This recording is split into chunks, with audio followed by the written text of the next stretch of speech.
Na madrugada de 3 de janeiro de 2026, os Estados Unidos lançaram um ataque militar surpresa contra Caracas, capital da Venezuela, resultando na captura do presidente Nicolás Maduro e de sua esposa.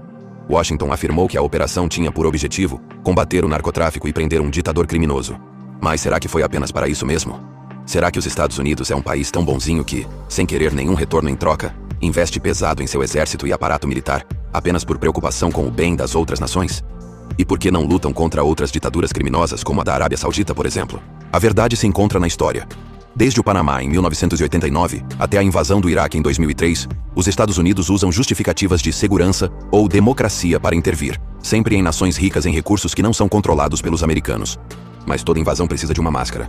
Para parecer legítima, é preciso fabricar uma justificativa, mesmo que seja uma mentira. No Iraque, disseram que o governo escondia armas de destruição em massa. Elas nunca existiram. Hoje, na Venezuela, o pretexto é outro: o combate ao tráfico de drogas. Enquanto isso, sanções e bloqueios econômicos são impostos para sufocar o país, destruir sua economia e empobrecer sua população. Depois, a culpa recai sobre o líder local, nunca sobre a sabotagem promovida pelo governo norte-americano. É assim que funciona o roteiro. Primeiro cria-se o caos, depois vende-se o culpado.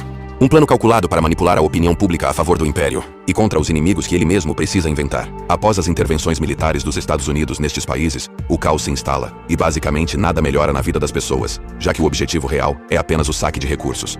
Foi assim com o Iraque, Líbia, Panamá, Afeganistão. E é o que está acontecendo agora na Venezuela. Venezuela tem as maiores reservas de petróleo do planeta, além de minerais estratégicos que atraem o interesse geopolítico norte-americano.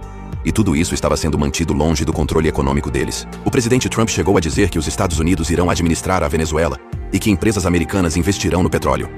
Fica claro que isso não é apenas luta contra drogas, é controle econômico e geoestratégico. História após história, vemos que discursos de libertação muitas vezes escondem ambições de poder e lucro. Esta é a face moderna do imperialismo e do neocolonialismo.